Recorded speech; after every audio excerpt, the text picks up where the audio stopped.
Mister ladies viewers அனைவருக்கும் வணக்கம். நான் டாக்டர் நித்யா, சித்தா பிசிஷியன். உடல்ல முக்கியமா கைகள்ல ட்ரெமர் அப்படின்றது நிறைய பேருக்கு இருக்கும். இதுல முக்கியமா பார்த்தோம்னா தீர்க்கவே முடியாத நோய். உலக அளவுல நிறைய மக்கள் இதனால பாதிக்கப்பட்டிருக்கிற ஒரு நோய் அப்படின்னு பார்த்தோம்னா பார்க்கின்சன் டிசீஸ் அப்படின்னு சொல்றோம். இந்த பார்க்கின்சன்ஸ் டிசீஸ் அப்படின்னா நம்ம உடல்ல நிறைய என்சைம்ஸ் வந்து செக்ரீட் ஆகுது, ஹார்மோன் செக்ரீட் ஆகுது. இந்த ஹார்மோனோட ஒரு குறைபாடு, டோபமைன் செக்ரீஷன் குறைபாடுனால. அது என்ன, டோபமைன் மட்டும் நமக்கு குறைபாடு ஏற்பட்டா இவ்வளோ பெரிய மாற்றம் ஏற்படுமா? வாழ்க்கையை புரட்டி போட்டு எதிர்காலத்தையே கேள்விக்குறியாக்கக்கூடிய நோய் தான் இந்த பார்க்கின்சன்ஸ். அது நடுக்குவாதம்னு சொல்றோம், பேர்லயே இருக்கு பாருங்க, நடுக்குவாதம். சித்த மருத்துவத்துல இத வாத நோய்கள்ல ஒன்னாதான் சொல்லியிருக்காங்க. ஸோ அப்ப இந்த நடுக்குவாதம் இருக்கும் பட்சத்துல நம்ம எப்படி இதை சரி செய்து சித்த மருத்துவத்தின் மூலம் சரி செய்யலாம்? இல்ல ஜென்ரலா நமக்கு கையில ஏற்படக்கூடிய எல்லா நடுக்குமே இந்த பார்க்கின்சன்ஸ் டிசீஸ் மாதிரி இருக்குமா அப்படின்றத நம்ம தெரிஞ்சுக்கணும். பொதுவாக பார்த்தோம்னா இந்த பார்க்கின்சன் டிசீஸ் இருக்கிறவங்களுக்கு ஒரு குறிப்பிட்ட ஒரு ரேஷியோ எடுத்து பார்த்தோம்னா ஆண்களுக்கு வந்து இது அதிகமா ஏற்படுது. ரொம்ப ஸ்ட்ரெஸ்ல இருக்க, டிப்ரெஷன்ல இருக்கக்கூடியவங்களுக்கு, நைட்ல உறக்கம் இல்லாமல் இருக்கக்கூடிய நபர்களுக்கு, இந்த மாதிரி இருக்கக்கூடியவங்களுக்கு தான் பிரெயின்ல நமக்கு செக்ரீட் ஆகக்கூடிய டோபமைன் வந்து குறையுது. இதனால கைகள்ல நடுக்கம் ஏற்படுறதா நம்ம பாக்குறோம். சரிங்களா? அதுக்கு அடுத்தது வந்து பார்த்தோம்னா இதற்கான சிகிச்சை முறைகள் என்ன? நடுக்கம் இருக்கா, நம்ம பேசிக்கான ஒரு ட்ரீட்மெண்ட்ல இருந்து போக ஆரம்பிச்சிருவாங்க. அதுக்கப்புறம் டெஸ்ட் எடுத்ததுக்கு அப்புறம் தான் தெரியும் இது வந்து பார்க்கின்சன் டிசீஸ் அப்படின்ட்டு. ஸோ இந்த மாதிரி பார்க்கின்சன் டிசீஸ் இருக்கக்கூடிய சமயங்கள்ல நம்ம சித்த மருந்துகள் என்னென்ன எடுக்கலாம்? இது வந்து எக்ஸாக்டா வந்து பார்த்தோம்னா கைகள்ல எப்பவுமே ஒரு நடுக்கம் இருந்துகிட்டே இருக்கும். தானா சும்மா உட்காந்துருக்காங்கன்னா கை வந்து தானா ஆடிக்கிட்டே இருக்கும். பென் எடுத்து எழுத முடியல, ஒரு கப் எடுத்து தண்ணியை குடிக்க முடியல, டோர் ஓப்பன் பண்ண முடியல, ஸ்டெப்ஸ் ஏற முடியல, டூ வீலர்ஸ் ஓட்ட, நிறைய பேர் சொல்றதுதான். டூ வீலர் ஓட்டும் போது எனக்கு வந்து ஆக்சிலேட்டரை கொடுக்கவே முடியல, அந்த அளவுக்கு கையில ஒரு கிரிப் இல்லாத மாதிரி இருக்குன்னுலாம் சொல்லுவாங்க.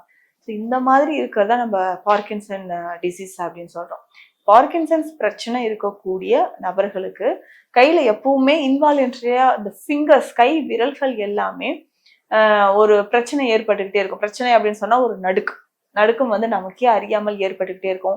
பின்ரோல் மூவ்மெண்ட் அப்படின்னு சொல்லுவாங்க. அதுக்கப்புறம் முகத்துல வந்து பார்த்தோம்னா எந்த விதமான ஒரு மாற்றமும் தெரியாத மாதிரி இருக்கும். மாஸ்க் லைக் ஃபேஸ் அப்படின்னு சொல்லுவாங்க. முகத்துல வந்து நம்ம கூப்பிட்டாலும் ரெஸ்பான்ஸ் இல்லாம, திரும்பி பார்க்க முடியாத, சிரிக்க முடியாத, எந்த அசைவுகளுமே முகத்துல தெரியாது. அதே மாதிரி ஃபேஸ்ல ஏதாவது ஒரு பக்கம் வந்து பெல்ஸ் பால்சி அப்படின்னு சொல்லுவாங்க. கண்களோ வாயோ ஒரு பக்கம் கோணிட்டு இருக்கிற மாதிரி, இந்த மாதிரியான அறிகுறிகள் எல்லாமே தெரியும்.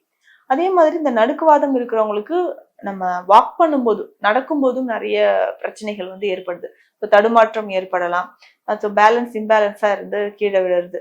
இதை தாண்டி கைகள்ல நடுக்கம் வேற யாருக்கு ஏற்படும்? கை கால்கள்ல நடுக்கம் அப்படின்னா தூக்கமின்மை. இந்த தூக்கமின்மை பிரச்சனை இருக்கிறவங்களுக்கு நிச்சயமாக கைகள்ல நடுக்கம் ஏற்படுறதா நம்ம பார்க்கலாம். பார்க்கின்சன் டிசீஸ் வந்து ஹார்மோன் பிரச்சனைனால ஏற்பட்டாலும் தூக்கமின்மை பிரச்சனையால கை கால்கள்ல நடுக்கம் நிறைய பேருக்கு இருக்கு. இப்போ தொடர்ந்து நம்ம தூக்கமின்மை இருந்துகிட்டே இருந்துச்சுன்னா இது அப்படியே நமக்கு என்னன்னா பிரெயின் செல்ஸ் வந்து பாதிக்குதுன்னு சொல்லலாம். அப்போ மூளையில இருக்கக்கூடிய செல்கள் பாதிப்பு ஏற்படும் போது சேம் அந்த பார்க்கின்சன் டிசீஸ்ல என்ன நடக்குது, பிரெயின் செல்ஸ் வந்து பாதிக்கப்பட்டு அதனால அதோடைய ஃபங்க்ஷன் குறைந்து ஹார்மோன் குறையறதுனா அந்த குறையிற மாதிரி தூக்கமின்மையிலும் என்னதுன்னா பிரெயின் செல்ஸ் எல்லாமே பாதிக்கப்பட்டு நம்ம நரம்புகள்ல அதிகமான தளர்ச்சி ஏற்படுறத நம்ம பார்க்குறோம். அதனால கைகள்ல நடுக்கம் ஏற்படலாம். அதே மாதிரி விட்டமின் டிஃபிஷியன்சி இல்ல ஜிங்க் டிஃபிஷியன்சி நம்ம உடல்ல இருக்கும் போதும், அதாவது விட்டமின் குறைபாடோ இல்ல ஜிங்க் குறைபாடோ ஏற்படும் போது நம்ம கைகள்ல ஒரு வகையான நடுக்கமானது ஏற்படலாம்.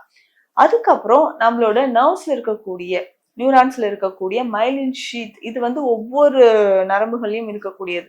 இதுல ஏதாவது டேமேஜ் ஏற்பட்டாலும் கைகள்ல நடுக்கம் ஏற்படும்.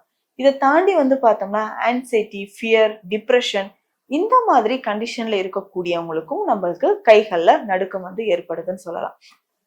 சரி, தொடர்ந்து இந்த மாதிரி கைகள்ல நடுக்கம் ஏற்பட நம்ம எந்த மாதிரியான உணவு முறைகள் எடுக்கணும்? பெஸ்டா வந்து பார்த்தோம்னா நர்வின் டானிக் அப்படின்னு சொல்றோம், நரம்புகளை வலிமை சேர்க்கக்கூடிய மருந்துகள். இதுல முக்கியமாக நம்ம பேசிக்கா பயன்படுத்தக்கூடிய சதாவரியோ இல்ல அஸ்வகந்தாவோ நம்ம பயன்படுத்தலாம். இப்போ இந்த அஸ்வகந்தாவோட எந்த மூலிகையை சேர்த்தா நமக்கு நரம்புகள் வலிமையாகும்ன்றத நம்ம தெளிவா தெரிஞ்சுக்கணும். இதுல முக்கியமா பார்த்தோம்னா அஸ்வகந்தாவோட டைரக்டா நம்ம சேர்க்கக்கூடிய இன்னொரு மூலிகை அப்படின்னு பார்த்தோம்னா நெல்லிக்காய் சூர்ணம். நெல்லிக்காய் சூர்ணம்னா நெல்லிக்காயை நல்லா உலர்த்திட்டு உலர்ந்த நெல்லிக்காயை நம்ம பவுடர் பண்ணி ஃபைன் பவுடரா பண்ணி எடுத்துட்டு இதை அமுக்குரா சூர்ணத்தோட கலந்து சாப்பிடணும். இந்த மாதிரி சாப்பிட்டுட்டு வந்தோம்னா நரம்புகளுக்கு அதிகமான வலிமையை அது சேர்க்குதுன்னு சொல்லலாம். அதுக்கப்புறம் பார்த்தோம்னா சுக்கு கற்பம். இந்த சுக்கு கற்பம் எதுக்குன்னா மைன்யூட்டா இருக்கக்கூடிய பிளட் வெசல்ஸ்ல தேங்கி இருக்கக்கூடிய கொழுப்பு இதை வந்து கரைத்து வெளியேற்றும். அதுக்கு அடுத்ததாக வந்து பார்த்தோம்னா நம்ம உடல்ல நரம்புகள்ல பாதிப்பு ஏற்படுது அப்படின்னா இதை மாற்றுவதற்கு நமக்கு இது சுக்கு வந்து பயன்படுத்தலாம். அப்போ இந்த சுக்கு கற்பத்தை நம்ம எப்படி பயன்படுத்த போறோம் அப்படின்னு பார்த்தோம்னா சுக்கு பொடியை நம்ம எடுத்து வச்சுக்கணும். தோல் எல்லாம் சீவிட்டு சுக்கு பொடியை எடுத்துக்கணும். இதுல கொஞ்சம் இஞ்சி சாறு கலந்துக்கணும். சுக்கு பொடி, இஞ்சி சாறு இது வந்து அவ்வளவு வீரியமாகவும் காரமாகவும் இருக்கக்கூடிய ஒரு மருந்து வகைதான். இதை எடுக்கும்போது அதிகப்படியான தாங்க முடியாத உடல் வலி, நரம்பு சம்பந்தப்பட்ட பிரச்சனைகள், வலிப்பு நோய் வந்து தொடர்ந்து பல வருடமாக வந்துட்டு இருக்கக்கூடிய நபர்களும் எடுத்துக்கலாம். இந்த சுக்கு பவுடர்ல இஞ்சி சாறு விட்டு கலந்து வெயில்ல வைக்கணும், எடுத்துக்கணும். உலர்ந்த பிறகு திரும்பவும் இஞ்சி சாறு விடணும், உலர்த்தி எடுக்கணும். இந்த மாதிரி 3 முறை இஞ்சி சாறு விட்டு உலர்த்தி எடுத்து நம்ம சேகரித்து வைத்திருக்கக்கூடிய பொடியை வந்து நம்ம பயன்படுத்திக்கலாம்.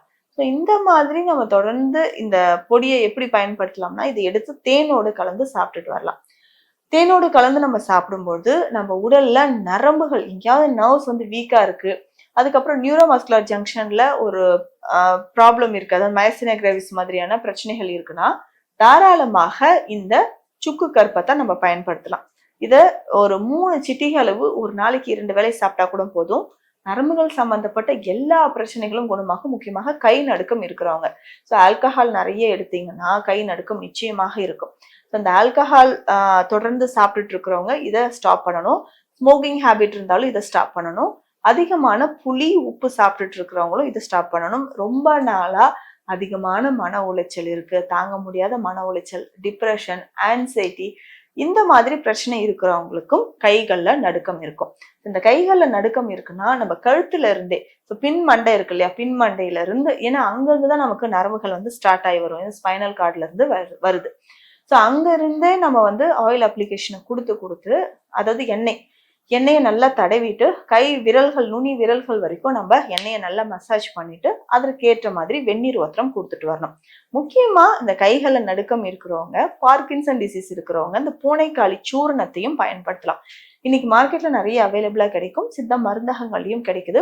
நீங்க டாக்டரை கன்சல்ட் பண்ணிட்டு அதனோடு சேர்த்து சாப்பிடக்கூடிய குறுமருந்துகளும் தொடர்ந்து எடுத்துட்டு வந்தோம்னா இந்த பூனைக்காளி விதைகளை நம்ம அளவுப்படி சாப்பிட்டுட்டு வரலாம்.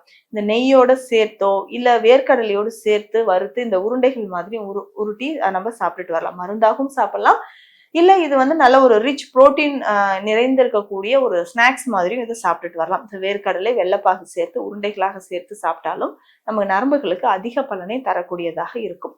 அதே மாதிரி விட்டமின் பி நிறைந்திருக்கக்கூடிய உணவுகளை நிறைய சாப்பிடணும். புரோட்டீன், கால்சியம் நிறைய இருக்கக்கூடிய உணவுகள், கீரை வகைகளை தேர்ந்தெடுத்து சாப்பிட்டோம்னா கைகள்ல ஏற்படக்கூடிய நடுக்கங்கள் மறைய ஆரம்பிக்கும்.